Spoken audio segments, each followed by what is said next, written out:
Flash Gordon is a tongue-in-cheek space opera, filled with colourful costumes, extravagant sets, and horny characters. Neither of us had ever seen the film before, so join us today as we share our first-time thoughts on Flash Gordon.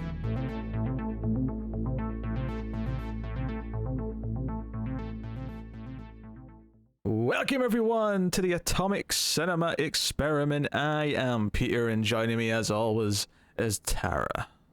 Greetings, citizens.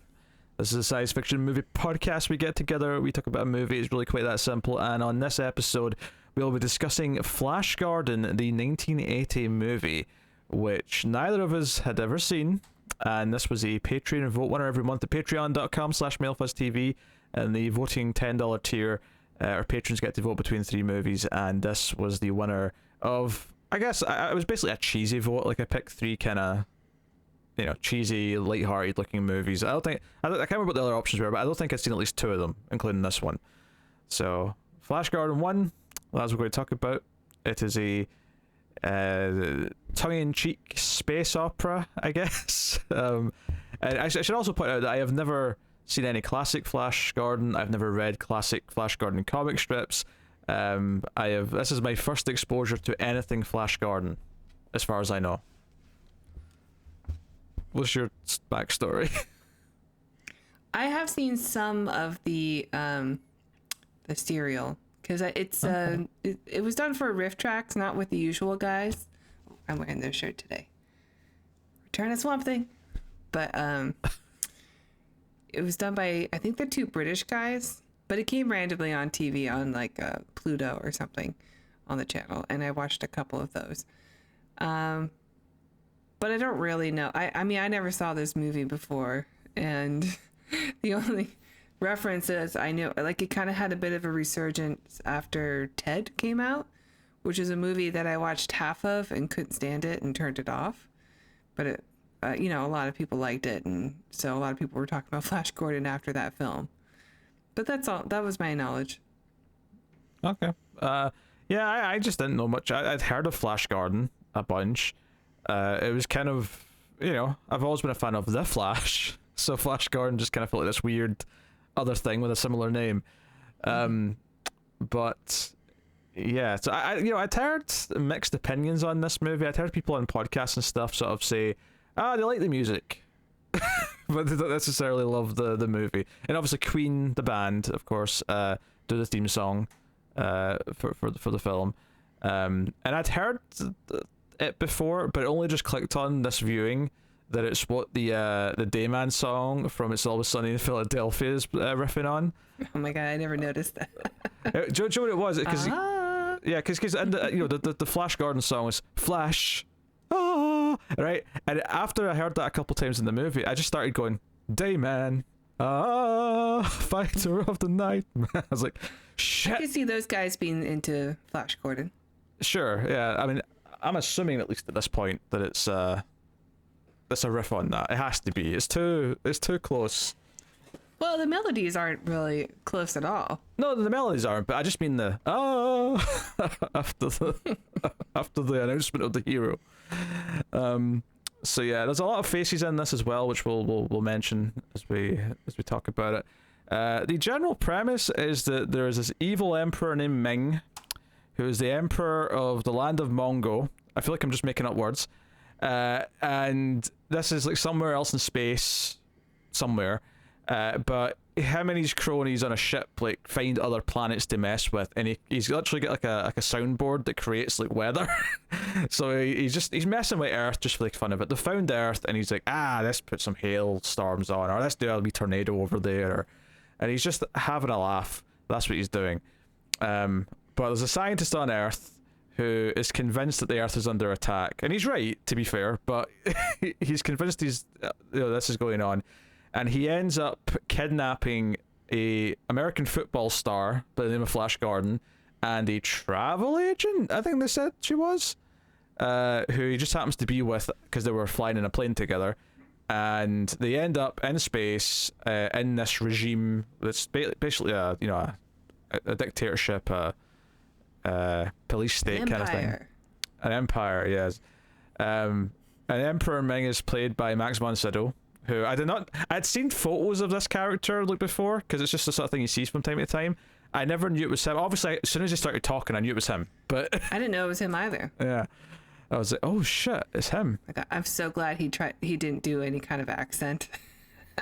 Oh yeah. No, I was also pleased with that.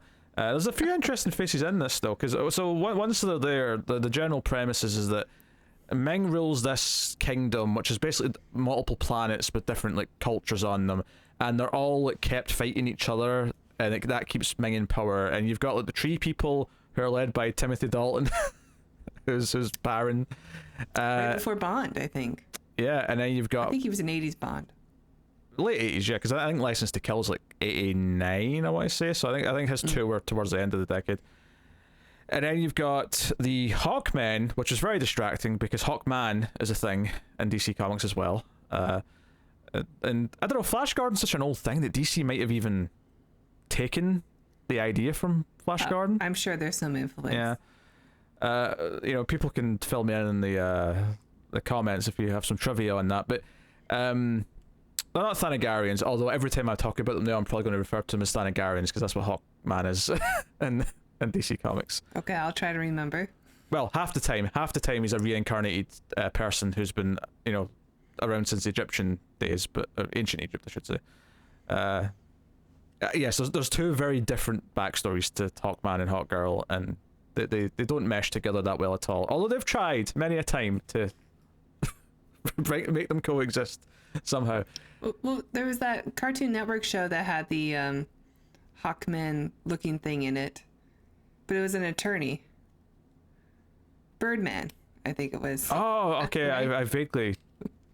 I think I can picture. I've not thought about this in decades. Like probably it's since. Like Hawkman in a suit. Yeah, that sounds vaguely familiar. Yeah, that's a good show. But anyway, the leader of the Hawkmen is played by Brian Blessed, who is a British actor, obviously of a previous generation, but I don't know him too well.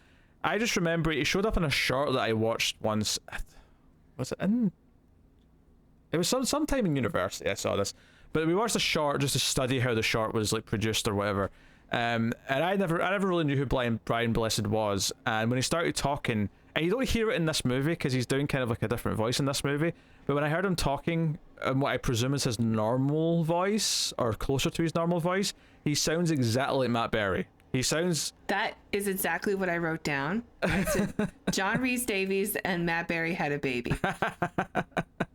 Well, surely Brian Blessed had two kids. That's not how my brain works, though. What is Matt Berry? Yeah. So I wasn't expecting him in this, so he's in here as the leader of the Hawkmen. He's Voltan. And then you've got some people that I don't necessarily know, but we have Flash Gordon himself, we have Dale, his love interest, the travel agent lady. We have the scientist, Zarkov, who... Topol. I know him. Oh, yeah, go on. Yeah, well, he's the star of Fiddler on the Roof. Ah, I see.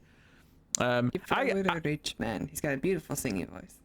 Yeah, Ming's like second-hand man or right-hand man. Cletus. The robot-looking thing. He's great. Well, he's not a robot. He's just got a mask on. Yeah, I wasn't sure what they were going for. I mean, you kind of get later on that he's not really a robot because something.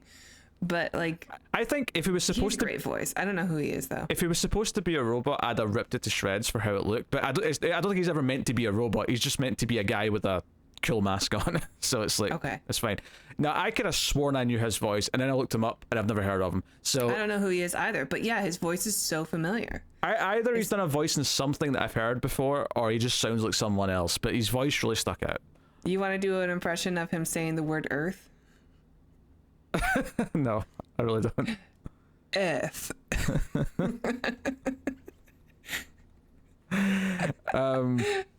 He's so disgusted by the name of our planet, Earth. And the only other main character that I've not mentioned yet is the princess, Aura, who is Ming's daughter, who is extremely horny and mischievous. Oh, yeah. Like, that is her whole thing. That's her superpower. She's basically playing lots of different men off of each other to get what she wants. and including her father. Yes.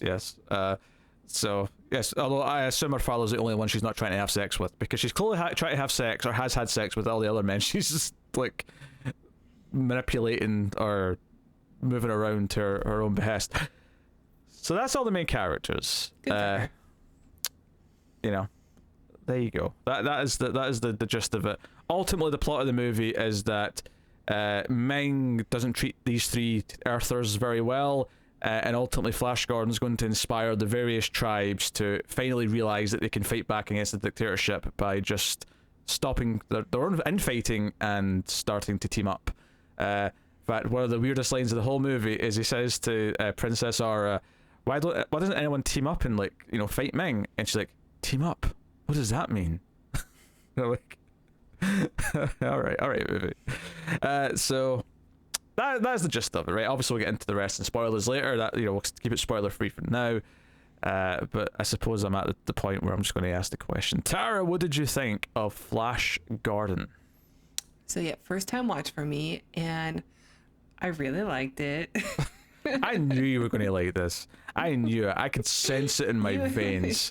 Yeah, you're right. It's definitely up my street. I mean, I just love the aesthetic of it. Everything looks so cool. Like it came out of a heavy metal cartoon. Plus, I mean, the soundtrack does help a lot. The special effects are at that sweet spot where you have matte paintings and model work and just kind of like improvised whatever to make it look good. And I love that. I love all the costumes, all the set pieces. And I think apart from like the dud that is the main character of Flash Gordon. Oh, he's so terrible. I'm so happy you're not going to try and defend him because he's so bland. Maybe like the some of the problematic design of Ming. I think if it weren't for that, this movie would be so high on my list of like all timers. Like it's so good. I love how horny it is. I just love it. This movie's great. Well, this is going to be a conversation. I read in the trivia that Kurt Russell was originally approached to play him. Oh, it'd be so much. He did the John Carpenter thing instead. So. Do you know what's so funny? Is that I feel it's so good though. I feel like his character in Big Trouble in Little China is actually taking the piss out of the type of character Flash Gordon is. Right. Because the whole point of Big Trouble in Little China is that he thinks he's the hero, but he's not really. It's everyone else around him. Whereas this movie obviously it's very tongue-in-cheek. It's not trying to take itself seriously. Yeah. But Flash Gordon is constantly treated like he's this messiah who's going to solve everyone's problems. And I'm like, he's just this like charisma void of a plank of wood. Like he's he's doing nothing. Depth. Like every line he gives, like he's not delivering a line like terribly, you know. Although I do think Red Brown would be perfect in this role. Oh, perfect. This would be a 10 out of 10 if Red Brown was in the lead role. Oh yeah, honestly, like this would be his masterpiece if they got Red Brown. That would have been like that's perfect casting right there. As long as it is awfully close to even the song, you know. I'm going to shock you. I think Your is a better movie than Flash Gordon.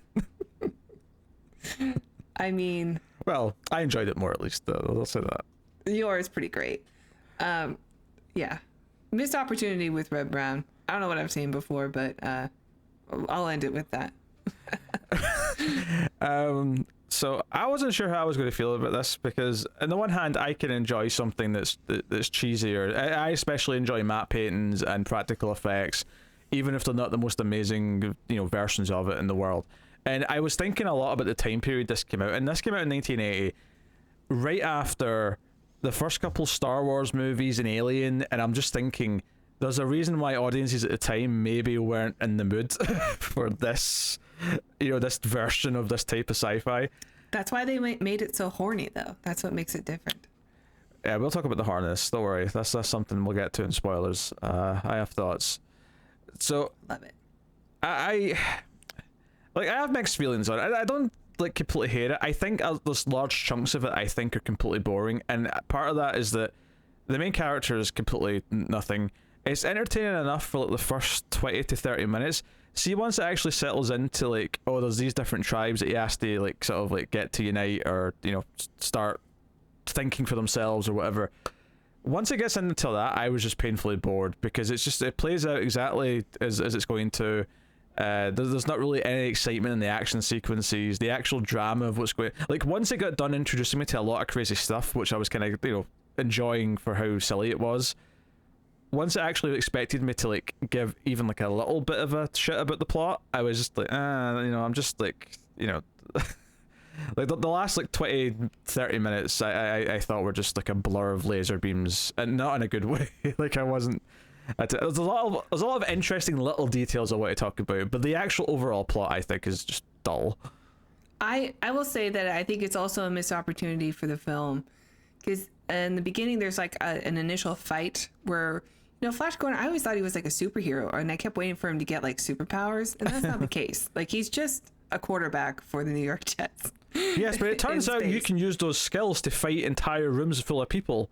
See, I like that scene a lot, because I thought that scene was hilarious and pretty like tongue-in-cheek, and also especially we'll get into the details, but like, I really liked that scene, and I thought that was going to be the style. Like, he was just going to be a football player, and that's how he was going to defeat Emperor Ming.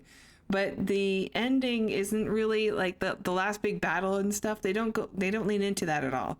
I mean, it's still pretty cool though. They don't really lean into it at all after that scene. It's just kind of like everything related to the fact that he's a football player is just lost after that, because it doesn't matter. No, he says like some of his one-liners are just like quarterback lines and stuff. Yeah, but they don't use it. Like, second down. if the final fight in this movie was somehow he convinced Ming to play a game of football with him for the fate of like mankind, I'd have been like, okay. He has armies, he needs to be the quarterback of these armies, and it would have been better if it was more obvious that they were doing some sort of football thing. I think that would have made it. Again, that just would have made the movie so much better.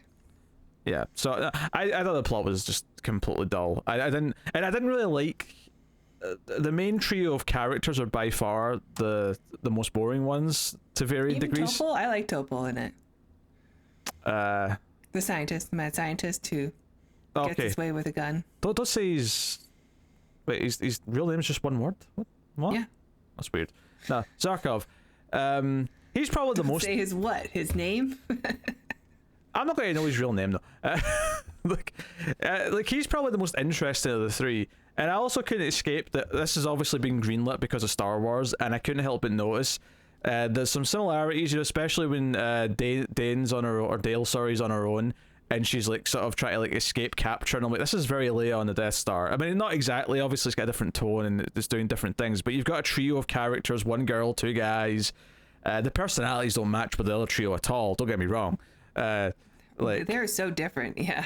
But it's basically I mean, there's no correlation with Han and the scientist dude, but like there's no Chewie. Well, he's separate. I'm just talking about the trio of humans.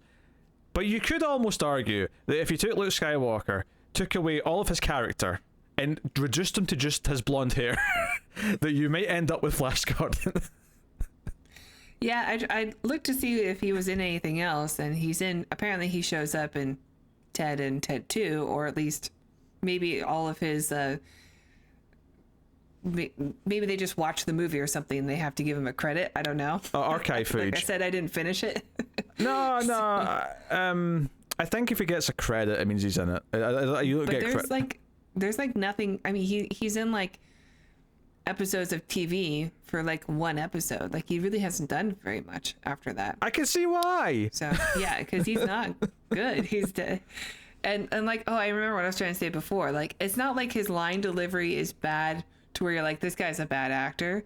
It's just, it comes off like there's just nothing behind his line. He's just sort of reading it in a way that he would probably say it in real life. But that's not fun to watch. Like, there's no anger, there's no frustration, there's no like heroicness about any of his lines that he's reading, or any passion during like the love stuff. There's like nothing. Even before he says anything, though, he's already bad. Like the first time you see him, he's sort of just sitting in a car waiting for like other people to arrive so they can get on their private plane, listening to football, right? And even just when he looks out the window and sees Dale for the first time and just gives her this look, immediately I was like, oh, this guy's not got it. Like this look, the look he gave her felt poor in terms of like a performance, and I just like he's not got it. Like all of a sudden, his charisma's already done before he's even opened his mouth. Like yeah. So it is, and I think part of it as well is that it feels like okay, they got a pretty boy to put in this role. I don't know if he did modeling before or if he was just an athlete or whatever, but it feels like he's a little too touched up.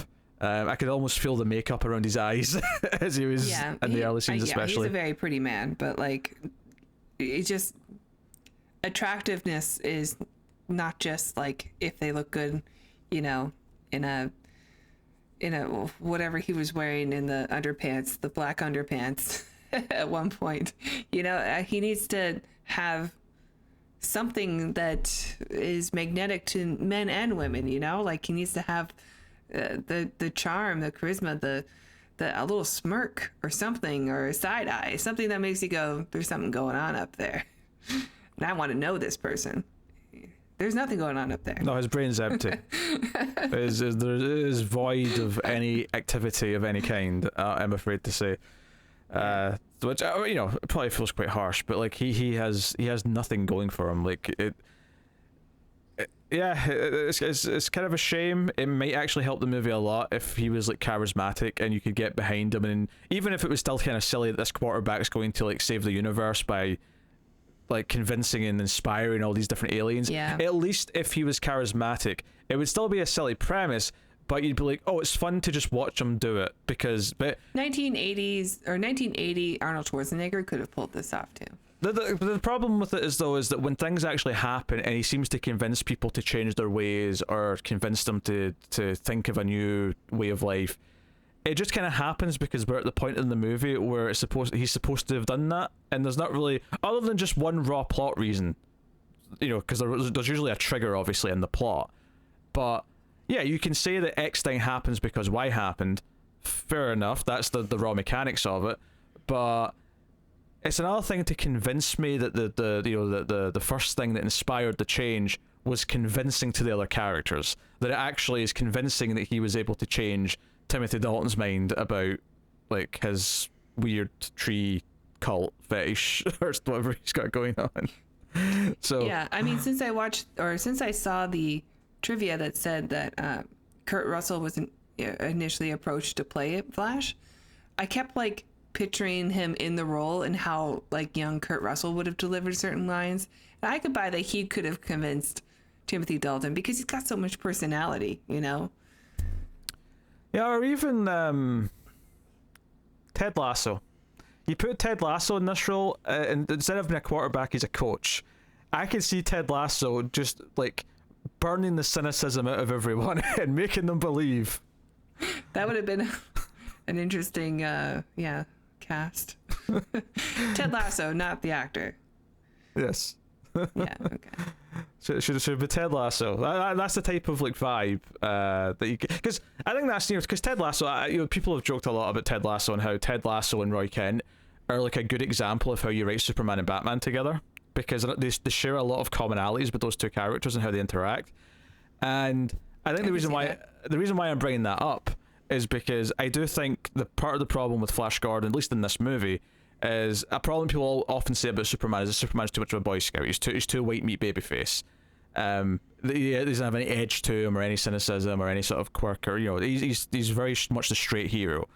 And Superman works when he's written well, in the same way that Ted Lasso works, because you can do it. You give them depth in other ways. You make being good hard and make it be stressful. You have them actually be inspired and so on. I think Flash Gordon in this movie, particularly because I've not seen any other examples of him, he's basically the worst like version of this, where he doesn't have anything else. We're just told constantly that he is this great guy that is going to change everything, and he's the chosen one. And it's really quickly as well. They land. They've not even spoken to any aliens yet, because that's what they effectively are. All these other characters, and they're walking to the royal palace, and the scientist just sort of looks over and goes, "This looks like a police state. They're just waiting for someone to inspire them." And Flash goes, "You mean me?" He's like, "Yes, why not?" Like, why? Why?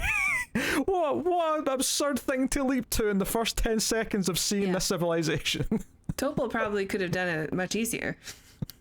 You know why? It's because, and I don't think this is true of the serial or for the comics, because football hasn't always been America's sport.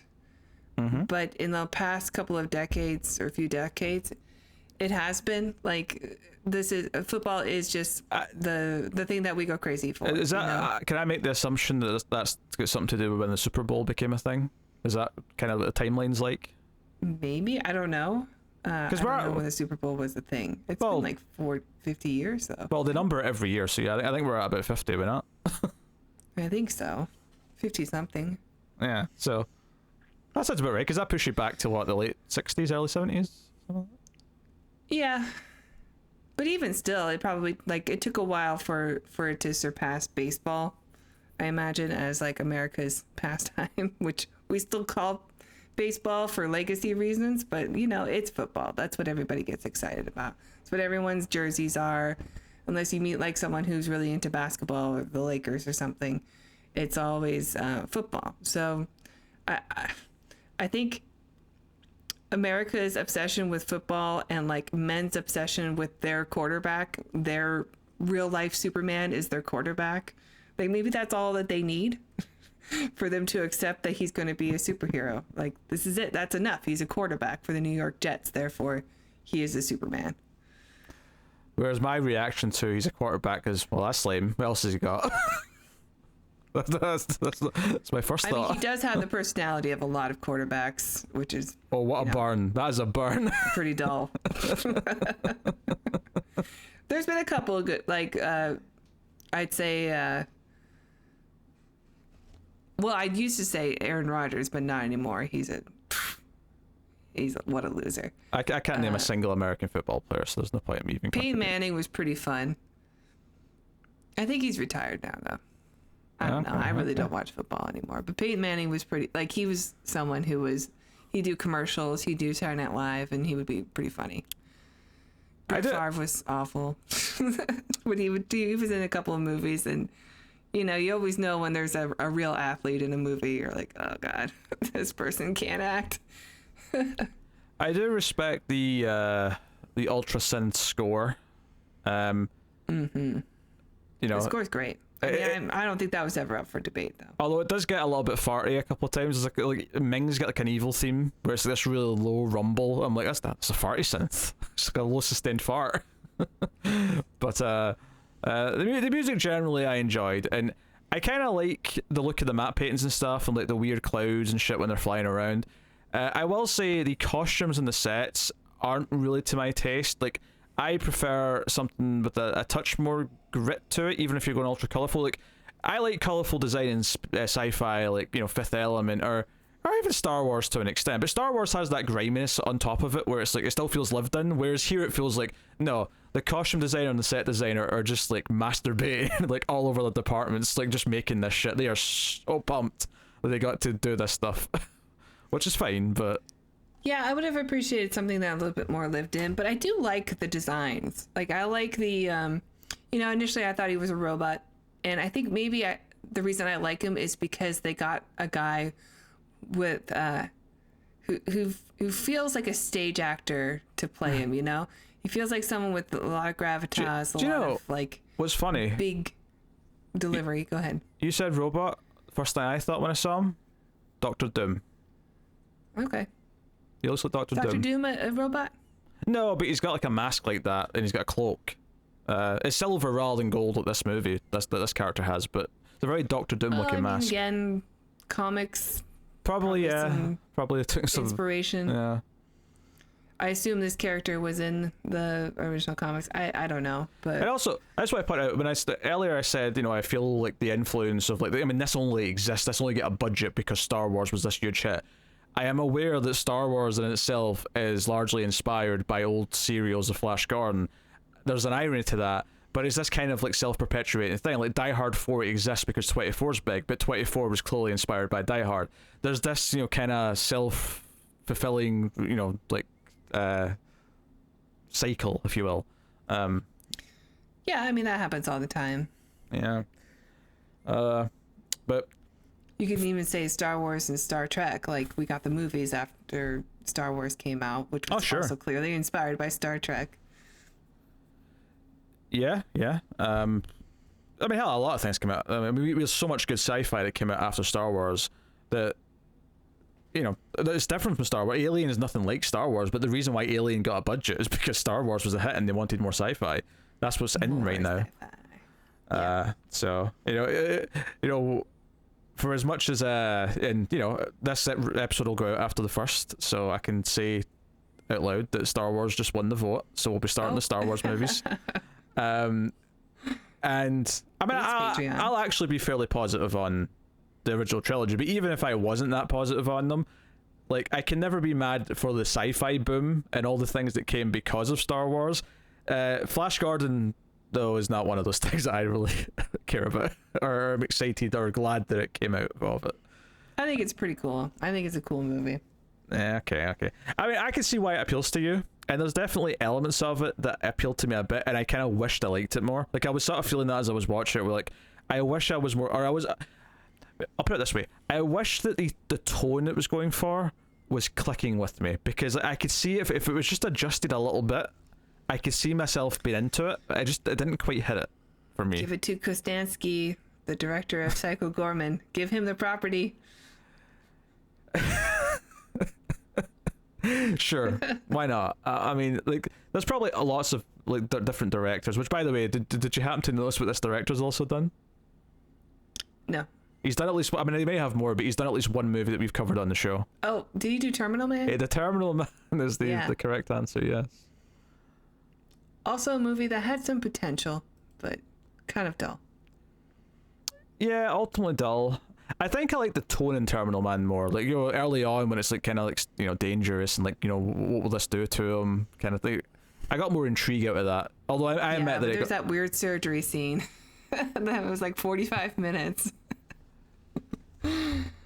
Okay. He's also the uncredited director on Omen 2, Damien. I didn't realize there was like a weird thing there where there's like an uncredited director. Ooh, is it an Alan Smithy movie? I think so.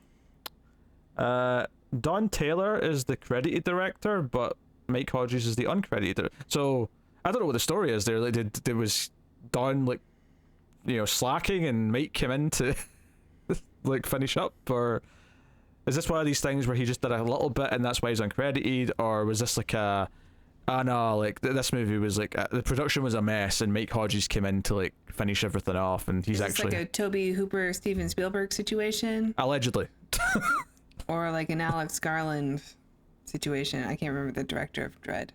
Someone awful, I think, though. I don't remember off the top of my head either. I don't know. It's just interesting. But yeah, I don't recognize anything else. Oh, I did Get Carter, which I've not seen, but obviously that's a pretty famous movie with Michael Caine. Oh yeah. So, is there anything else we want to talk about before we start digging into the events of the movie and specific scenes? I think we should get into it. All right. Well, without further ado, full spoilers for Flash Gordon, the movie. You've been warned. I'm not singing this song. I refuse. Savior of the universe. The movie actually opens with just a shot of Earth, but then like this crosshairs comes over it, and you just hear like Ming talking to Cletus, being like, yes, these, you know, this planet, this puny planet, we will have our fun with them, and he triggers some storms and shit. The locals call it Earth. I appreciated though that after the opening titles, like you see flashing like what was it? It's hot hail. Yeah, I was like, hot hail. What is that? Yeah, I've never heard of hot hailstones, but yeah, like there's basically like bits of like, you know, volcanic rock like coming down. I think they're meteorites. Oh, the meteorite. Okay, that makes some sense. Or like bits of the moon, because this movie is actually also Moonfall. Oh yeah, like I mean, it's just casually mentioned a couple. It's not actually that big a part of it. It's just mentioned by the scientists a couple of times that the moon's falling out of orbit and was going to like destroy the Earth, and I'm like, wait a minute. Emmerich, you hack. So yeah, but the movie opens on Earth with Flash just kind of like waiting in his car, and we interested Dale, and she's kind of like standoffish with them until they're sitting down, and just says that she's scared of flying and that's why she's been a bit rude. And he's very nice to her. We find out he's been taking flying lessons. There's a bit of turbulence, blah blah. He says, "My name is Flash," and she says, "I know who you are." And also, he's wearing a shirt that says Flash. He's also like literally on magazine covers that he's holding as well. Like he's very famous. And I feel like, given that she's a travel agent on a private plane with him, she probably knew who he was before she got on the plane. Even if she didn't know anything about the sport or knew who he was, as a celebrity. Someone probably would have said, like, "You're going to be riding with Flash." Yeah. In his private jet.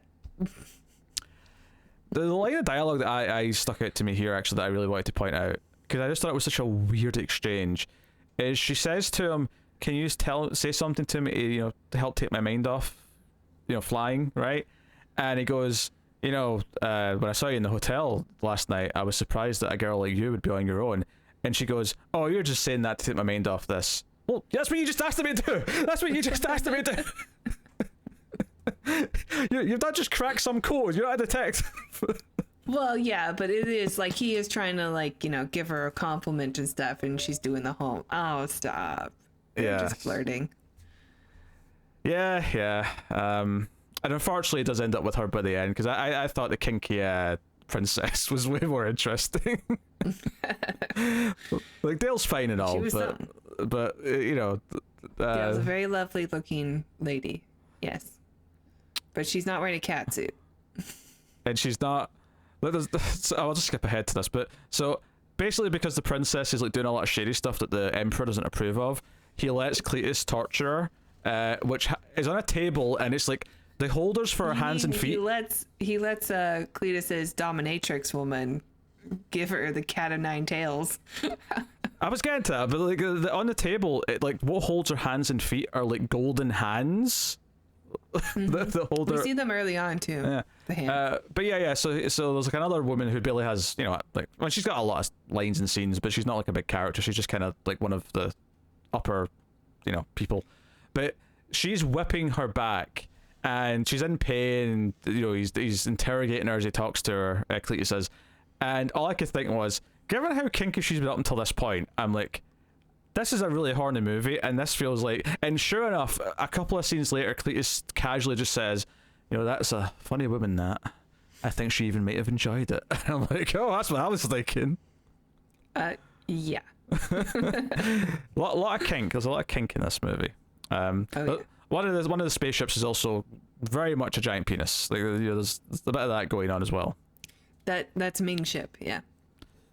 It's not Ming's ship, because Ming's ship's the other one, because this is the ship that Cletus is on first. He comes on his own first to the other planet, and then later Ming shows up. Like, Ming's the one that's got the big spike at the front, which because that's what happens to him at the end. Right, I thought they were the same. No, it's two ships. It's two big ships. Cletus has got his own ship. Maybe he feels like he has to compensate for the fact that he's not emperor. He's like, bitch to the emperor, so he has a giant penis ship. That line gets dropped too. Like, you hear the word bitch. Lying bitch. It's like the first thing Timothy Dalton says to the princess. Yes, he clearly knows her well. Clearly. is the gist I got from that. She's not bothered by it at all. Yeah. So yeah, the plane crashes, but obviously our main two characters are fine, and they just happen to crash where our crazy mad scientist stood. Decides to abduct him because he's got a rocket ship to go to the moon to try and figure out what's going on. Yeah, well, NASA won't take him seriously. They kicked him out. And so he and his crony that's helping him, he tries to get him to go onto the rocket ship. And then the crony's like, "No, I'm not going." Like, even though he gives, I love the line because he points his gun and he's like, "Get in the ship." Or no, he points the gun at the crony and says, "Get your toothbrush and whatever else, because we're going on a trip," or something. And this is such a funny line. And I know this is supposed to be funny, this next part, but when Flash and Dale come in, and he's like, he hides the gun behind his back so they don't know he's a threat, and he's like, "Hey, you've been in a crash. I suppose you would like to use a telephone." And Flash just completely no sense of humor, just goes, yes, we would. And he's like, oh, it's in there. And it's like clearly this port into a ship. And I'm like, how stupid are these two characters? I know it's meant to be funny, right? But like, I don't know. Maybe there is a phone in there. I don't know if the cartoon logic tone of like convincing the main character to go into the rocket ship is quite there. Like, I don't know if it quite feels right. But anyway, they go in and he takes them up into space. Once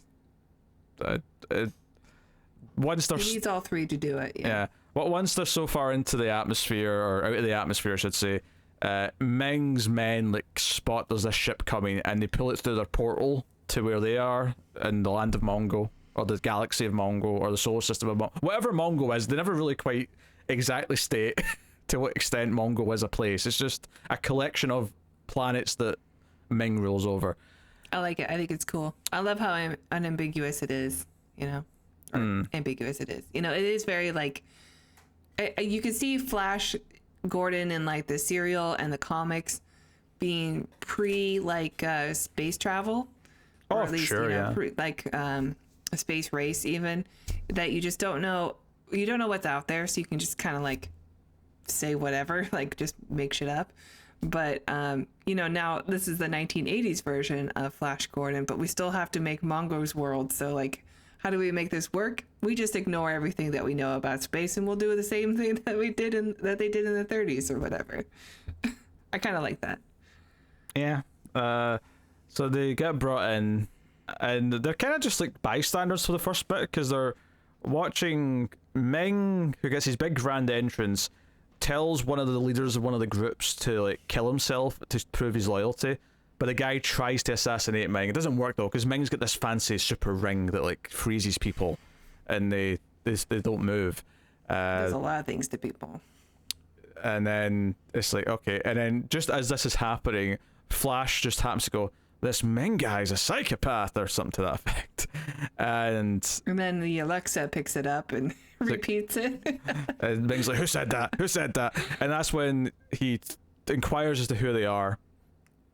And we end up with a fight. I think it's after he says he's going to take Dale for pleasure. He's like, you come with us for our pleasure. Well, first he like isolates her. He's like, let's see what you have to offer, and like uses his ring on her, and she gets this red glow, and she starts like getting very aroused and like touching her body, and she's kind of moaning and making like, you know, sexual overtones of whatever she's going through. And then when it's over, she asks Flash, like, what happened? He goes, I don't know, but it was sensational. I thought that was such a funny line. Also, it's worth mentioning here that other than, I think there's like a line here from the scientist, from Zarkov, that he kind of says something to the effect of, I'll shoot and you guys can try and run away to make up for the fact that I kidnapped you. But after this scene, it's kind of like never brought up or really matters again that he held them by gunpoint and like forced them into this situation. Yeah, he literally kidnapped them. It never comes up again, and we're meant to just after like they him. survived a plane crash. I know. What a day. They're having a bad day. Yeah, this has been a rough time. We find out somewhere around here that Earth's got like X number of hours before Ming destroys it, and you know that's kind of running in the background for the whole movie. But there's a big stupid scene here where Flash ends up fighting a bunch of the guards, and he does it as a football player, meaning that Zarkov throws him this melon-looking thing, this like watermelon-looking ornament, and he starts using it as a football and like sort of does touchdowns and like ducks and dives. He knows how to fight. And what really got me is then what's his face, Cletus, who's like ordering the guards around, says, no, he's playing some juvenile game, you have to match what he's doing. And he sort of crouches down like a football player, says like this, so all the guards crouch down like the football players. And I'm like, what is this movie? What is happening? Dale's like cheering him on the sidelines. Yeah. She's even doing like pom-pom moves. I think and there's a couple of running little things here. Obviously, this idea that they all secretly want to overthrow Ming. So you get Blind Blessed's character. He's like, he keeps doinking a guard in the head and sort of pretending that he doesn't know what's happening to him, and just sort of like, you know, and enjoying himself. That was like a little running gag for like a couple of seconds. That was kind of funny. And yeah, he's really entertaining. Yeah, so you got all this stuff. But they eventually beat Flash. Obviously, he gets hit in the head. In fact, I think it's Zarkov who throws it at his head and ends the whole thing. Yeah, I think so. And this is because we've seen the princess kind of like watching, like, oh, what's going on? Who's this piece of juicy man meat? But she goes up to her dad and goes, "Father, don't kill him. I want him. Give him to me." And Ming says, "No, I'm not having that." Especially since she's meant to be engaged to Timothy Dalton at this point. So what would he think? So no, like, yeah, and also like the doctor or whatever. I don't know if she's engaged, but like, she's just throwing herself at everyone. Oh, she's not engaged to the doctor. She's having an affair with the doctor, seemingly just for the purpose of so that he'll do things for her. Like, for example, fake Flash's death when he gets executed so that he doesn't die, so she can take him away for herself. You know, things like that. But like, as they're enacting this plan where he's waking him back up after this gas chamber, he basically turns and says, "Hey, I can't wait to go on another like getaway with you again." She's like, "Yes, my love, we'll do that." And then he leaves the room, and it's like, oh, now it's all about Flash. Now she's like, you know, looking right at Flash, and she has like a little fight with Timothy Dalton at one point around the early part of the movie as well, where he calls her a bitch. So you get the sense that she is just seducing men left and right and having them work for her, and doing stuff for her. Sure. I mean, it made her one of the more interesting characters, just because she's. Do you know what it is? It's because so much of the other stuff is so cheesy and kid-like that having a character who is very sexual kind of stands out against everything else. So any of the sex jokes feel like they're cutting through it a little bit more. Because there's a few things like that throughout the movie, not just her, but she's the the biggest part of that, I'd say. Yeah, I think it's interesting also that, you know, she's sort of starts off as a villain because she's the daughter of Ming, but she's not really a villain because she helps out our main characters all the time and like is the reason for their success. So you can't really call her a villain by the end of the film, and she's still like overtly sexual, which is something that, you know, for any other film would be considered like, oh, this is the person who's bad, who's evil, you know, because of their overtness with their sexuality. I think what's strange about it is that she is very villainous, or maybe not villainous, but she's very selfish to start with, right? So it's all about just what she wants, and that's why she's doing things. She's not doing it for any good reasons. She maybe really does love all these men. You don't judge their culture. I'm not. That's not my point, though. I'm saying that her stealing Flash and saving him is because she wants him, not like I'm not. I'm not passing judgment on what she's doing with all the other characters. I'm just saying she's not saving Flash to be a hero, because she doesn't want him to die. She's doing it because she wants him. Well, maybe initially.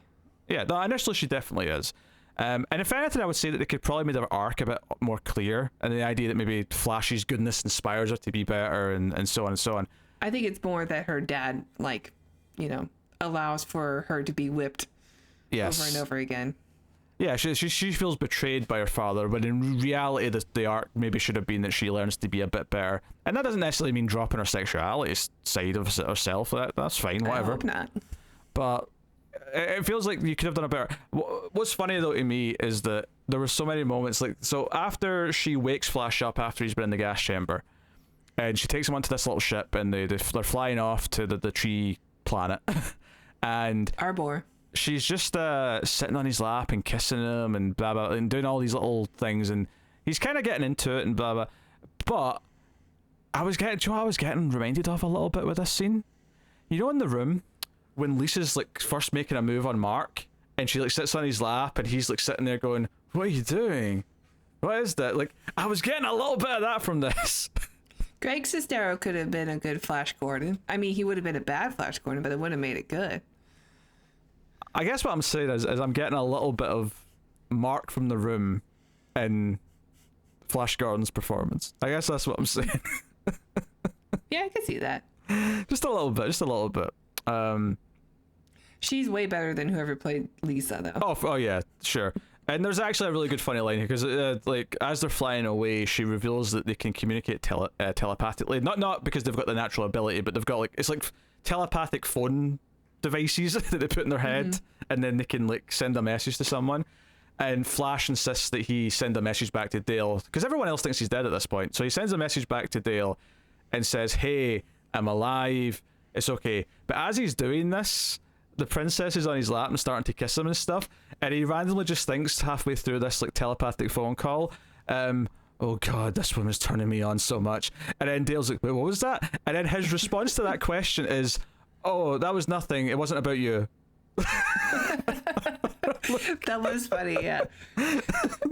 Like that's not gonna make her feel better.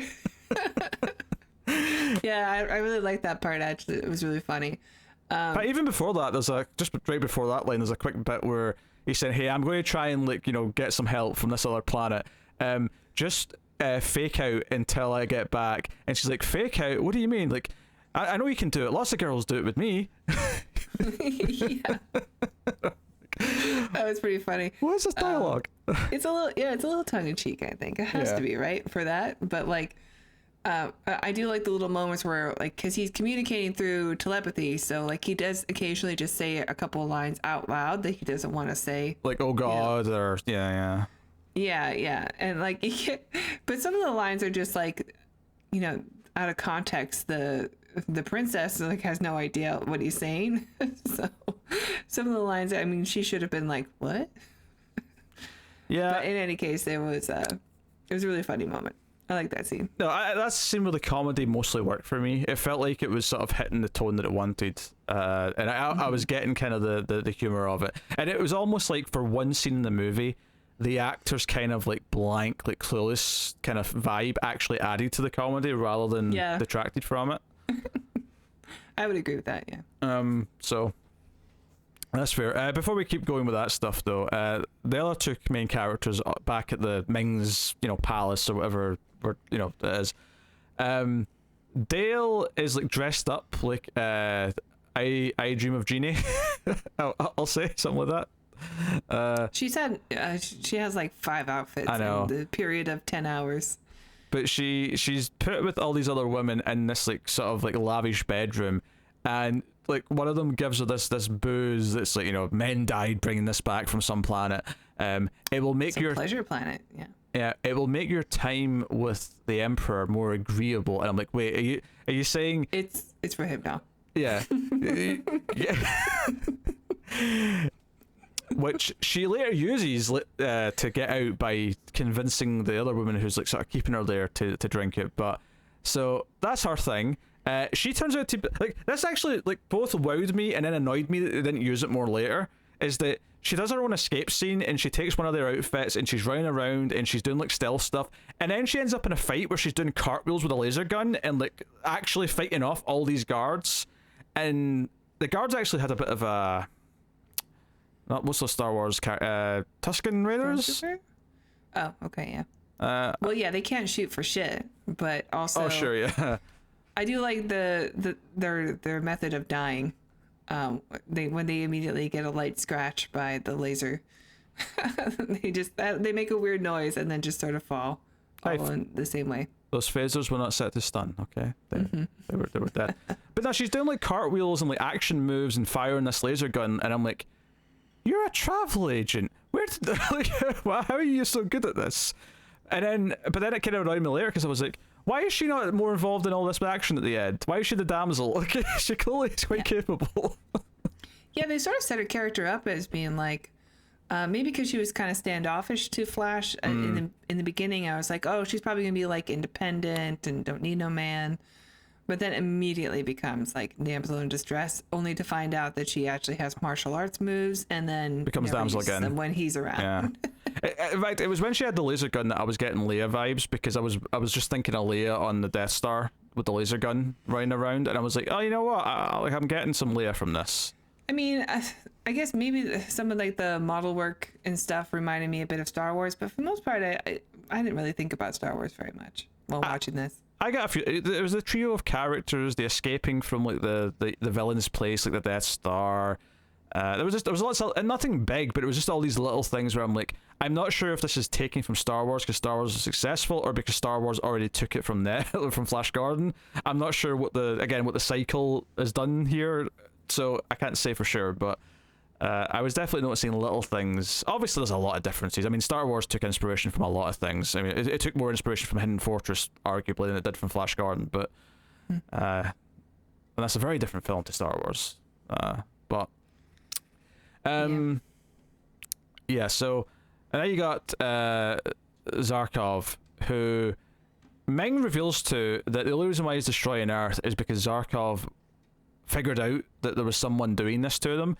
He says that if he does this to planets all the time, and if the planets just like, sort of like assume it's natural and don't look into it, they're like, oh, they're innocent and they're too ignorant and dumb. They're no threat to us in my empire, so I'll leave them be. But because Zarkov figured it out, and as he puts it, saw the hand of Ming, it's like, well, Earth has to die, and he tries to erase Zarkov's brain to turn him into a drone soldier.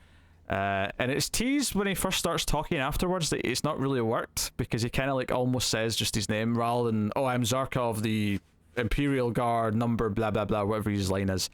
So he actually helps Dale escape when he runs into her, and they end up with the Hawk people. We get a whole scene where the Hawk people are flying them to back to their home worlds. Yeah, it's a little bit of a Superman flight scene, just with the special effects. But I mean, we get they're like attached with handcuffed to the Hawks and stuff, so they're kind of like flying like Superman. Yeah. Meanwhile, Flash is on the tree planet because that's so. Timothy Dalton is not too happy that his bride-to-be has brought her new boy toy to be protected by him, and is very upset about it, to the point where he actually locks Flash up as soon as she leaves and then tries to kill him. He does have multiple reasons to be upset about this. First of all, that's his woman, and she's brought this other man around that he knows she wants to, diddle with. And then also, Ming thinks that he's dead. So, like, if he sees that he's harboring this guy that's supposed to be dead, like, he's gonna kill everybody. So, he's got plenty of reasons to be upset about this. Yeah, and he's already kind of found out, actually, because they were listening to Dale talk about it before she escaped. So, they're already on their way. Well, Ming's not, but... for some reason, even in this world, they have regular-ass security cameras. Yes, but the people watching the security cameras all have these weird, like, VR-looking, like, glittery headset things on. So there's some differences. There's some like sci-fi stuff. Yeah. But it's Cletus is on his way in his big dick ship to come and find them. Nice. But basically, the Hawks come and get them from the tree planet. So after Timothy Dalton and Flash have been fighting for a bit, and there's a whole thing where it's like, oh, put your hand in this tree trunk, and you might get bit by this creature. Yeah, it's like some sort of rite of passage, some initiation ceremony when a boy comes of age, and like the ceremony is like a bunch of guys in a circle. It sounds like they're just jerking off, like it's a literal circle jerk. Because even the princess just like, I love initiations. It's really funny. I never put those two things together, but you said them like that. It was so obvious.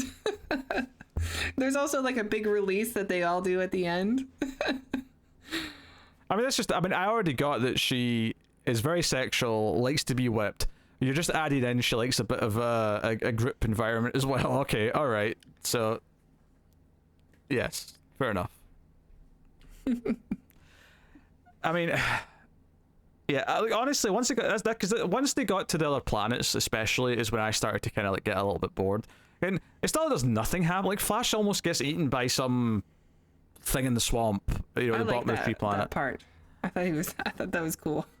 And whatever, but that's when the Hawks show up, and he earns Timothy Dalton's respect because Brian Blessed makes them fight to the death on this like circular platform, which then has spikes come out of it, which, by the way, these spikes look so cheap and like flimsy.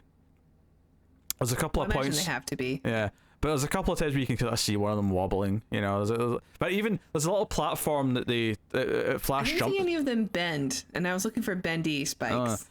There's a little platform leading off the main part to this circular platform that Flash jumps on later on in the scene, and it legitimately kind of tips when he does it, and I'm like, I don't feel that's meant to do that. It did it, and they're just living with it, and they're just accepting that, oh, this thing moves, it's fine.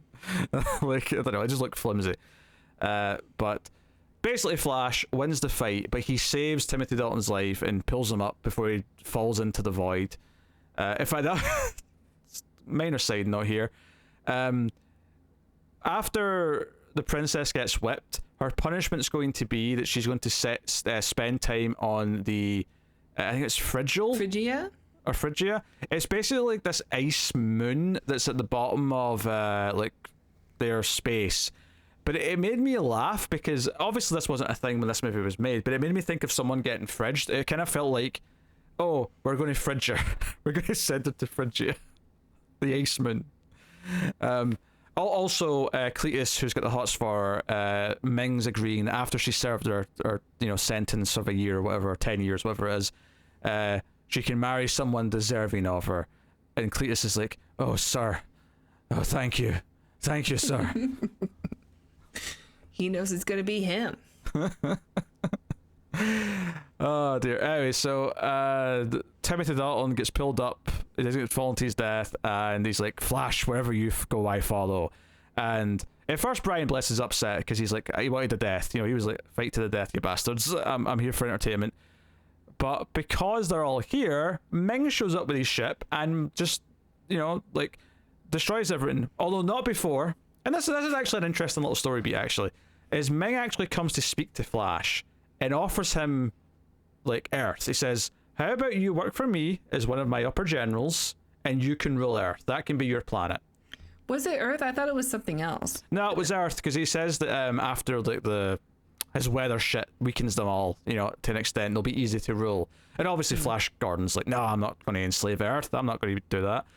But there is this interesting element to this where Ming at this point is like, you're special, you're a hero, Flash, and I would rather have you on my side. And, and I was like, what exactly has he done up until this point that's earned this reaction from Ming? Well, he's escaped death. I mean, maybe Ming doesn't really know exactly everything that's happened, so just from looking at him, he's like, well, from the outside perspective here, he must be, sensational. Yeah, maybe Ming's not figured out that the doctor gave him something to fake his death and then resuscitated him. So yeah. But he's starting to, get these other societies to follow him and respect him. So he's like, okay, let me just give you your own planet. I like that scene as well. Also, it reminds us that Max von Sydow is in this movie, and he's always going to be good. Yeah, he's very good. But they destroyed the planet, the Hawk World planet, and luckily, though, Flash Gordon finds a space jet ski just in time, so he escapes. That's what it is, a jet ski. I love it. Yeah, I wrote that down too. I was like, I love this. I mean, nothing's cooler than a jet ski if you ask Kitty Powers. And I love that with the Queen soundtrack when that kicks in and like the wind's blowing in his hair. I was getting major Dune vibes of like riding the worm, Oh yeah. I do think that guitar and that Dune music is even better than this, but I think that is a bit more epic, but this is reminds me of something that I love, and so I liked it. It also does that thing where someone in another scene says, no one can save us now, and it cuts to Flash on the jet ski. It's like, Flash! Ah! Yeah, you did it. You'll save every one of us. I like Queen as a band. I don't think their Flash Gordon song is one of their best, though. I wouldn't say so either, but it does. I mean, it does fit this movie. Like every time you hear the dun dun dun dun dun dun, you're like, all right. The bass line's good. Things are warming up. the bass line's all right. So Flash is like, I'm okay, Brian Blessed, and Brian Blessed, you know what? Since you helped us escape and evacuate and all that jazz, we'll follow you now. So he's basically arranged for both them and the tree people. Although not Dalton, because Dalton's actually taken prisoner from Ming with Dale. So they're locked up at the palace when all this is going on. But there's a big fight, big battle sequence where Flash comes in his jet ski. All the Hawks are there. They're fighting. There's laser guns. Whilst the wedding between Ming and Dale supposedly happening. They don't give a shit that there's this big battle happening. They're just like, we're going to rush this wedding and get it done. It's being initiated by the guy from The Shining, the one from the bathroom. I was going to say bartender. You're right. It's the bathroom attendant, I guess, is the title. Yeah. It's notable that you know that's from The Shining. It's not that big a part, but he's that memorable in that one little scene. Yeah. It's like, oh, okay. And I like his lines in this, for, the wedding vows are familiar, but very different, because they're like, you vow not to, throw her into the vacuum of space until, the time comes to where you feel it's necessary. I think, isn't she called like Bride of the Hour also? Oh, something like that, yeah. Because that's the thing, like, earlier on when he comes into the bedroom and she's like escaped and she's like, drugged the other woman to like be lying there, and Ming's like taking off his belt. He's like, all right, it's time to initiate the new bride. And then he sees her and he's like, it's you, prima nocta, except for my bride. But yeah, but before the wedding starts, though, basically the princess comes to see Dale, and Dale tries to fight her. And this bugs me as well, is they start having like a really typical like cat fight where they're rolling around in the bed, just clawing at each other. And I'm like, yeah, it's just another one of those things where it's like, this is. But she was doing martial. I've never been into like that kind of. I don't see the appeal of watching two women fight. Nor do I. But like earlier on in the movie, she was doing cartwheels in martial arts, and like. Why are you doing cat fighting now? Yeah, like why are you pillow fighting? I don't understand. But obviously, like, she gives her poison to give to Ming because she wants her father to be killed now. Yada yada yada. Ultimately, the whole thing ends when Flash and Brian Blessed crash Ming's own ship with the spike at the front into the palace, which impales Ming from behind. Through his chest, not his ass. Just that sounded like there's been a lot of sexual talk in this movie. Okay, I had to specify. There is penetration in this scene, though. Yeah. There's penetration. I think that is appropriate. And again, I was looking for the front of the spike to wobble, because obviously it's not going through him. It's a thing that's attached to him. No, it looks okay. It looks alright, but I was sort of like, it could. It feels like a sort of movie that could do this. There could be some wobbliness here. But. Ming decides to use his own ring on himself to like make himself disappear rather than like let Flash finally kill him or be defeated by him. So you get like a cliffhanger ending later on where it says the end question mark is a black glove. That picks up the ring and you hear just Ming's laughter, like, oh, they were hoping they were going to get a sequel and that Ming would return. That's what they're hoping. Yeah. Well, he's like the big bad, right? So if they did bring him back, it would be like Lex Luthor dying at the end of Superman. Like, that's not going to work. You gotta keep him around. Although, speaking of Star Wars comparisons, I would say that the scene before the little tease at the end is not super unlike the medal ceremony at the end of the original Star Wars. You've got Timothy Dalton making a big speech at the top of the stairs. Now he's Emperor, and now all the different planets will live in peace with each other. Hawkman's become the Also, Earth is okay, even though like the timer definitely ran out. Oh yeah. And it's funny because Flash turns to, or the three humans are like, oh, like, are we going to get home? Like, oh, I hope so. We can try. And Timothy Dalton's like, oh, we invite you to stay, of course. Like, you're a hero and all that. And Dale's like, nah, I'm kind of a city person. This is it for me. Yeah, she's like, I'm from New York. It's too quiet for me here. That was a funny line. Yeah, and the last thing before the little, like, cliffhanger teaser is the Hawks making the words "Thanks, Flash" in the sky. Yeah. They're like drones. Which, so it was cute. Yeah, I wish I cared more about like, or I liked the main characters more so that I cared more about what was happening as it was going on. I think once it became, because I like Timothy Dalton well enough, but the Flash like try to convince him to stop fighting him and rise up against the evil Emperor. It's kind of dull. I don't think there's anything that exciting about it. I was just kind of waiting for it to get to the next part for the so. And then the actual big final battle, it lasts for quite a while. There's a lot of stuff where they're taking over the ship and they're attacking it and whatnot, and there's a lot of lasers flying around. It's all just kind of like a mesh in my head, though. There's no like distinct moments for me that really stuck out. The only thing I really remember during the fighting is at one point, Timothy Dalton, after they break free in the palace, like picks up some giant laser machine gun and starts running around with that. and looking kind of badass, but there wasn't like distinct like set piece moments that I can kind of point to and say, oh, that was a cool little stunt, or that was a cool like conceptual little action piece or something. You know, like it all just feels like really generic firing blasters at each other. And there's points where Flash is on the jet ski, and they've obviously got a fan blowing at his hair, so his hair's just flowing, and he's just like laser beams going past his head. And that's, you know, it's fun potentially, but I never really got like a sense of momentum in the big, you know, third act fight. You know what moment, what detail I really like? It's just a blink and you'll miss it, but when the metal face guy gets thrown onto the spikes and dies, for some reason his eyes like bulge out and his tongue starts like to bulge out of his face. It's suddenly very gory. Yeah, it's really gory. I'm like, I love that. I mean, it's kind of fake gory, like it doesn't look realistic by any means, but yeah, it's enough to where you're like, whoa, didn't expect that. That's cool.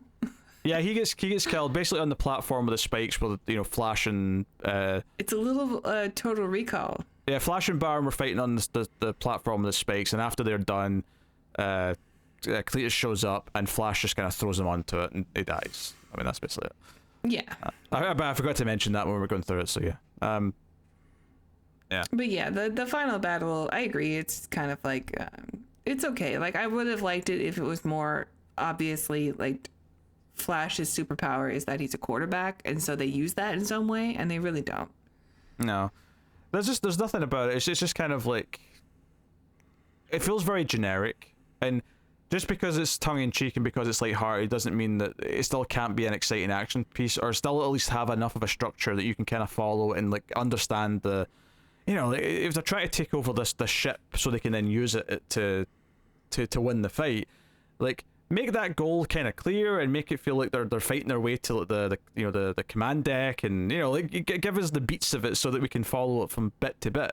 And I just kind of feel like it's just a massive, you know, lots of lasers and yeah, not much of a sense of progression in it really. So yeah, it definitely needed some storyboarding for that one. Yeah. I do find something very satisfying about the words at the end popping up in movies. Like, I love that when, you know, when you watch older films and stuff, that's always that's a thing. And then just waiting an extra couple seconds to see if the question mark pops up. And this one delivers it to me. And I love that. Yeah, I mean, it's trying to be you know, playing old school stuff, so it makes sense that it would. Ming's ring is like there with some spattered blood and stuff, and so it's like saying, "Oh, the end," because of, you know, Ming is gone, and then it says question mark, and you see his hand like grab the ring again. Like, all right, this is great. Yeah, I don't know if I'd say great, but I don't want to be too harsh on it, because ultimately I appreciate that it's this, you know, spectacle movie that is trying to be cheesy, it's trying to be tongue-in-cheek at times. I don't know if it quite nails a tone that it's going for me, where I could kind of get into it and feel like it's in fact, you know what I'd compare this to in a weird way, and say that this is like the much worse version, and it's not trying to do the exact same thing, but in terms of like getting the tone right so that it always feels correct in the movie, and the movie has this identity that works, and it, like, everything, all the humor in it syncs up with it, is Galaxy Quest. I think Galaxy Quest is the much better version, in a sense, of what this is, and the way that it's playing on a lot of tropes, and obviously it's doing it in a meta way, because it's, you know, it's doing all these, like, it's the cast of a TV show that are the characters and all that, but it kind of, you know, it's doing all these silly things where you've got this generic alien villain, you've got generic, you know, all these like tropes that it's poking at and making fun of. In this, I don't necessarily feel like every trope that it brings up it's doing anything with. It's just, oh, that's just a trope because that's always been a trope in Flash Gordon, and it kind of picks and chooses what it's, you know, having some fun with, and then some of them are just there. Whereas with Galaxy Quest, every single thing that it's sort of poking at from Star Trek or other science fiction, it feels like, no, the script is so goddamn smart because it's so layered and everything is a reference. Everything lands. Yeah, everything is connected to like some idea. Here it kind of feels like, oh, like everyone's having fun, they put a lot of thought into the sets, but the script feels a bit more just hit and miss with what it's doing. And then you add on to the fact that you've got your lead actor is detracting rather than adding to the movie. Yeah. I would actually prefer he was worse than better. Well, not worse than better, but I'd prefer he was worse than this to this, because at least if he was laughably bad, that might be entertaining on its own as That's well. what I'm saying, man. Red Brown, this role was made for him. Imagine at this time also.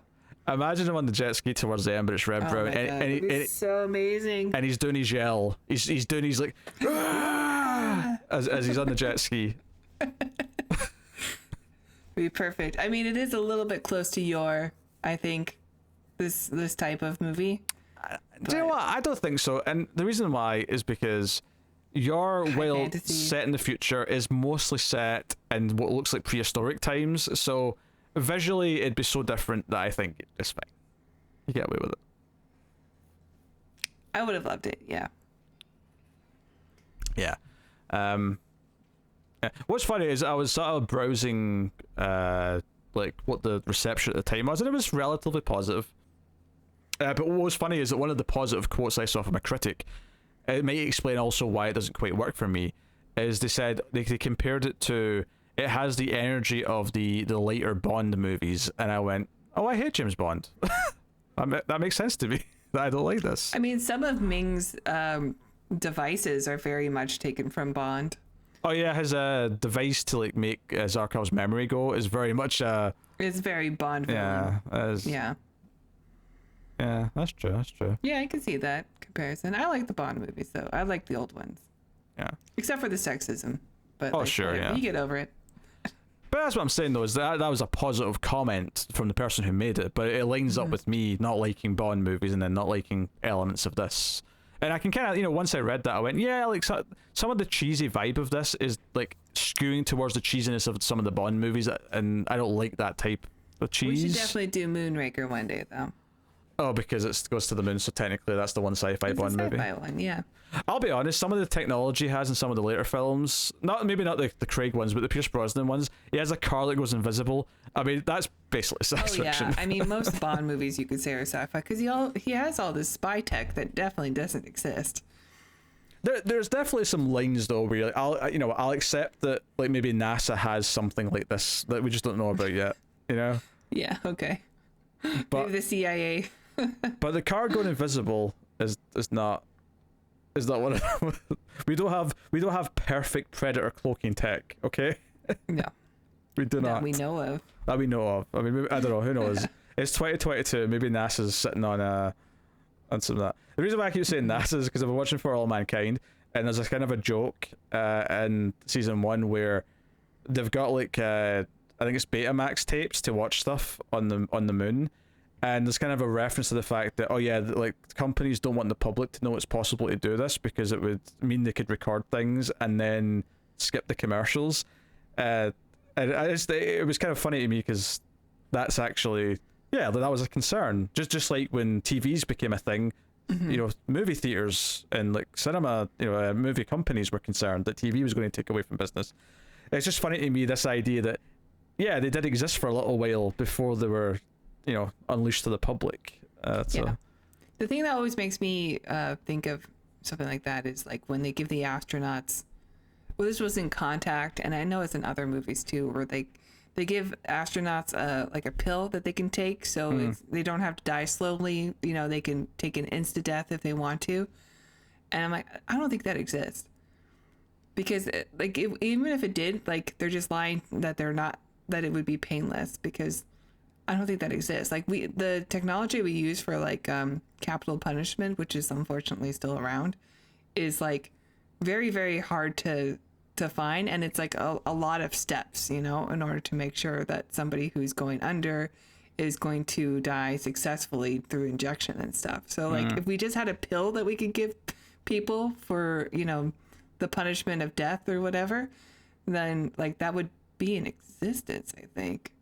And actually, the stuff that's being used for capital punishment is like we're running out of it, which is a reason why we shouldn't have that anymore. And there's like no replacement, apparently. I'm tempted to make a dark joke about other methods one could use, but I'm not going to go down that path. Well, that's the thing that has legitimately been brought up. Like, do we just go back to firing squad, or like, is guillotine actually like the most humane way? What about obviously the most humane way is to not do it at all. But oh yeah, what about the that thing they used to kill cows, the gun thing that they put in it stuns them. It doesn't kill them. Oh, does that not kill them? Oh, I thought that. No, it stuns them, and then they still die with it getting a knife in the throat. Okay, well, I guess Michael Myers had the right idea all along then, alright? No, I was just because we're talking about tech, that was just fresh in my mind. Sure, yeah, I know it's a weird conversation to have, but like I always think of that when I think they did it in like Apollo 13 also, where they're like they give them the pills. I'm like, that's not a thing though, right? Like it can't be a thing. It does make sense that, you know, like technology that we have does exist before the public ever knows about it, because it has to get to that point where it's reliable before it becomes mass produced and given out. So it makes sense. Maybe you could get a pill that could just render you unconscious, and like so you won't experience the nasty death you're probably about to have. Maybe that's the thing. I don't know. Something that'll just completely make you numb to the pain, at least, so you can. So it's just Rohypnol, like in this movie. Yeah, self-administered Rohypnol. Yes, that's. Why not? That's all the pills are. They're just here's some roofies in case you get to the moon and there's something there we didn't expect. I mean, obviously we glossed over it and we joked about what it was, but we have to to circle back to that scene for a second. This like group of women who are his wives or his servants who work with his wives have a system in place to give booze to the wife to make the forced encounter she's about to have with them easier. That is so effed up in so many ways. Like it is such a. Like we've got a system in place to make this easier on you. And they say they have to smuggle it, so like he doesn't even know. He just thinks he's that good that he's knocking them dandy every time he does it. I don't know, man. Who knows what he does to them? Maybe it's not pleasure. Like maybe he just like tortures them. Do you think that's why his daughter's like sort of inherited some of these desires? Like some of this kink has come down, biologically passed down. Yeah. Yeah. They might as well just call this movie 50 Shades of Every Color then. See what I did there, because it's very colorful. I haven't seen those movies, but I imagine this one's much more entertaining. Yeah, okay. I know you've seen the movie. I'm not going to argue with that. Yeah. I wasn't trying to pretend I hadn't. Well, no, but I like the idea that I had to make you admit it. I mean, I did review them, like the video, the evidence that exists. Like, it's just a nice little reminder, okay. In case anyone's new. Anyway, I think we're done. Oh yeah, no, that makes sense. I mean, it's a fairly lighthearted movie. There's not like, necessarily deep themes going on, and even if you did try to extrapolate some from the sexuality of the movie, maybe there's something there about like what it represents to sort of mix these jokes and these types of themes with this cheesy kind of child like friendly otherwise thing. Maybe there is something there, I don't know, but there is something to like hypersexualizing something from like your parents used to like that was very G-rated before,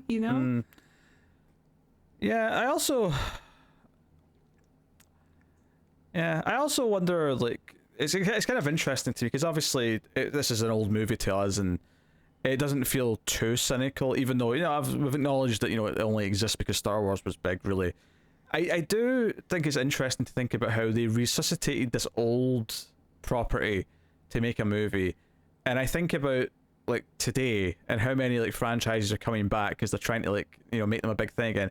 The problem is, of course, now is they do it really often with the same franchises, and they're doing it so much with everything, and there's, like, almost everything's a sequel or a reboot of some kind.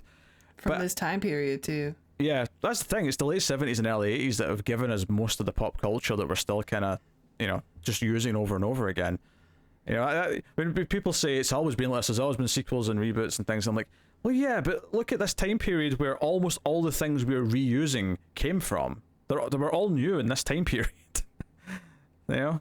I wouldn't say I want to live during this time period, but at the same time, I can't imagine how exciting movies were for 75 through 85. I mean, geez, what a time. God, yeah, peak Spielberg at that time too. Peak Spielberg, peak Cameron, peak just being there for the first Star Wars probably would have been very exciting. Alien, there's so much. Back to the Future, that time period, even all the horror movies from the 80s, all started pretty much in that first half of the decade. Mm-hmm. Yeah, that's nuts. Anyway, so it's just funny. This movie is not well remembered as any of those. This is not a movie. This is a bit of a cult classic. It's got a following, but it's not held on a pedestal like anything I just mentioned. And I think that's kind of why, because this then is what, I don't want to make a one-to-one comparison here, so don't take this as an exact thing.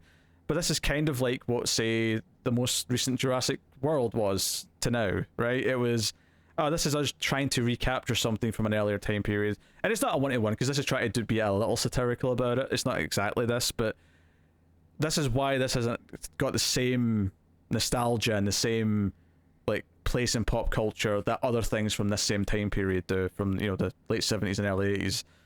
So, just to wrap up on an actual thoughtful, analytical point about why this movie, is remembered to an extent, but it's definitely on this lower threshold that's not the same as all these other big classics by any means.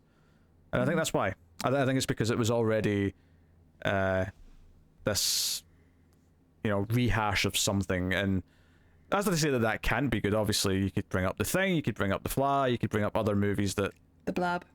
The Blob, yeah, that's a good example, where it did something interesting, and maybe if they went further with their tone, they could have turned this into some sort of really camp, satirical classic. I'll let it goes far enough, though, and even if you do like it and you've got nostalgia for it because you grew up with it, I think you have to acknowledge that it doesn't have the same impact as anything else from this time period. So that's my final hurrah. Yeah. Would you like to rate the movie? I'll take the soapbox now. Oh, it's the best thing ever. Oh, it's so good.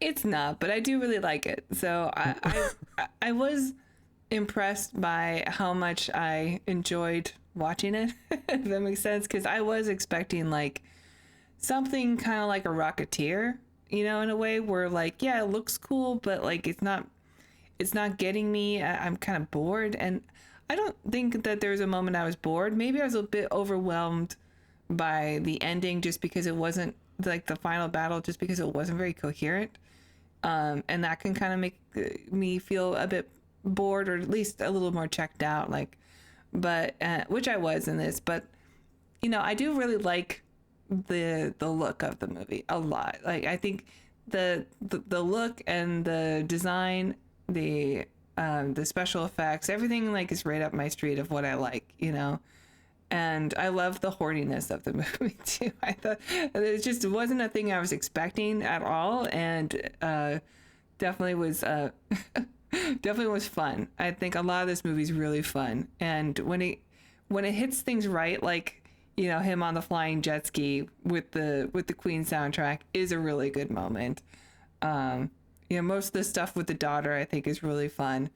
I do like Max von Sydow. I don't know, we didn't really talk about his maybe problematic design, but it is coming off of a concept from an earlier time. So definitely something that probably should have been upgraded or addressed specifically in the film in a tongue-in-cheek way, I think. I think you get away with it to an extent, or at least what they were thinking probably at the time was that, well, he's just an alien. This isn't based on anything on Earth. It's just an alien. And I think maybe his name is Ming, though, right? Sure, yeah, the name maybe conjures some ideas, but I think getting us this ultra white Swedish actor. Yeah, I think that does help. It does help, yeah. If this was an Asian actor, I think it would feel a lot worse. or Max von Sydow doing an Asian accent. Oh yeah, that would have been so bad. That is the worst case scenario. Is that you've got someone trying to do.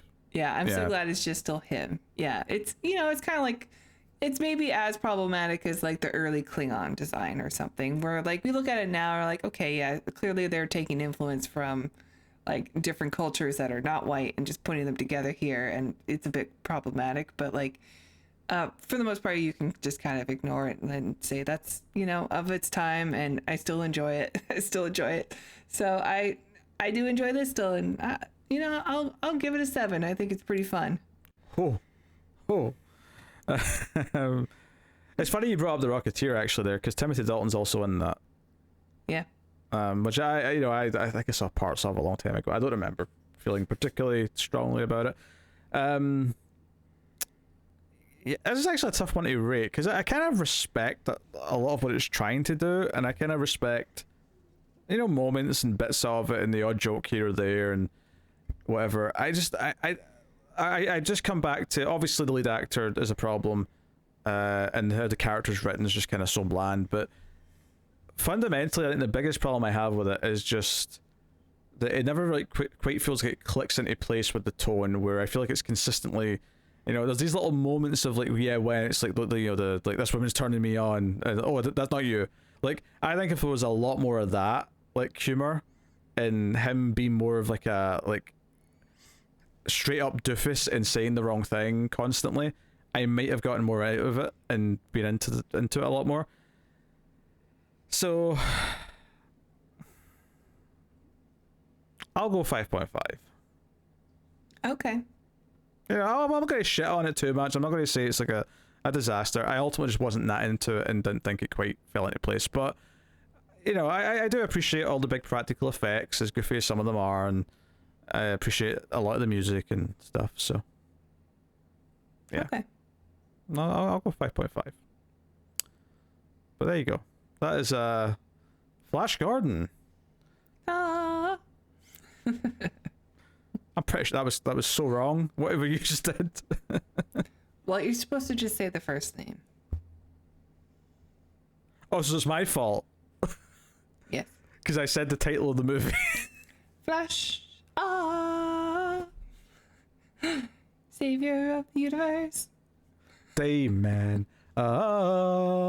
Fighter of the night, man. Champion of the sun. All right. So what we do next time?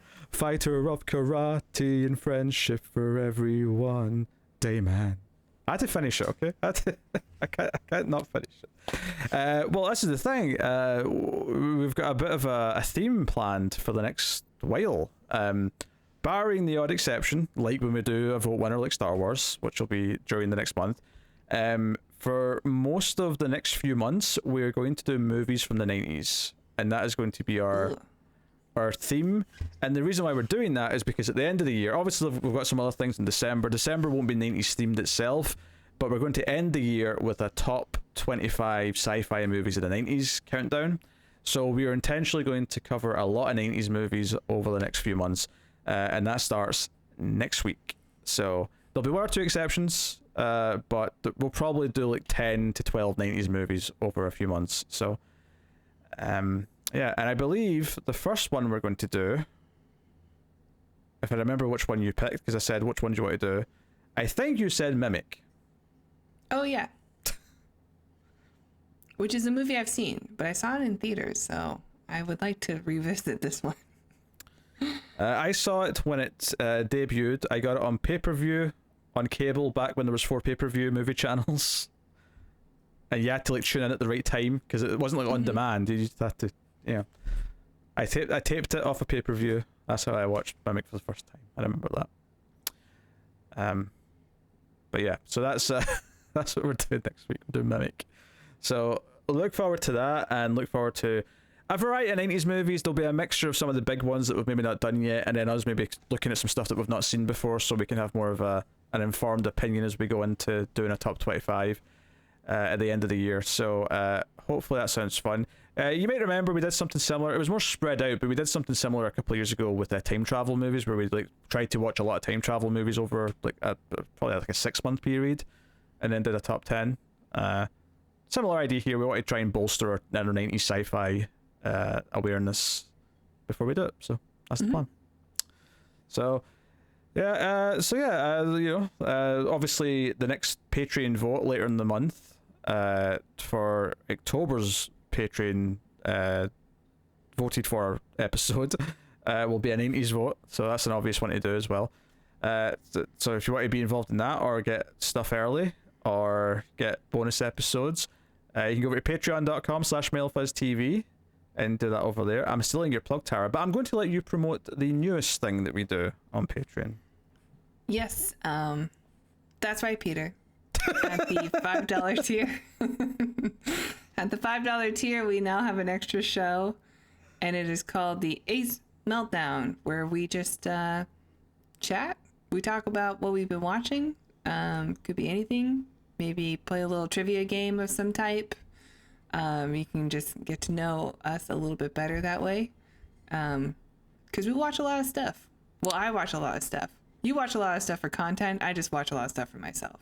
I mean, I used to watch a lot of stuff not for content, and then I started making content, and then I just, this morphed. I've turned my watching of things into a productive part of my life.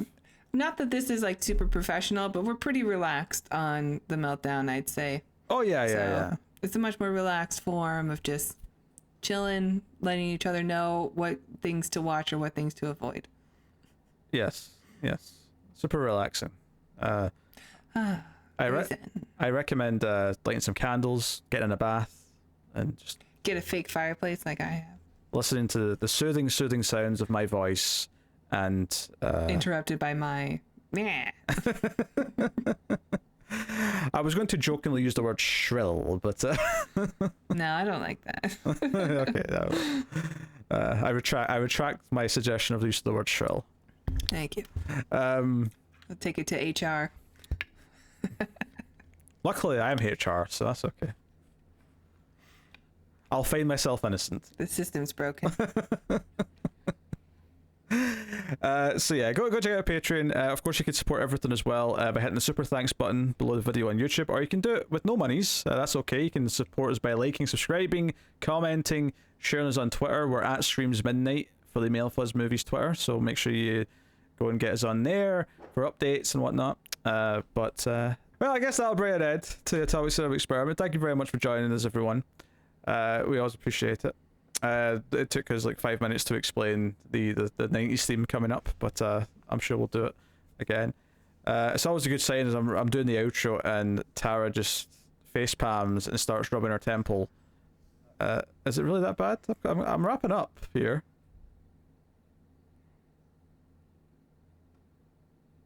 Okay, that's a look of... Don't make me go to HR again. I'm in trouble here apparently right now. I feel a sense of danger. Thank you everybody. Thank you very much for watching or listening, everyone. We always appreciate it. Keep watching science fiction and computer at Salsa.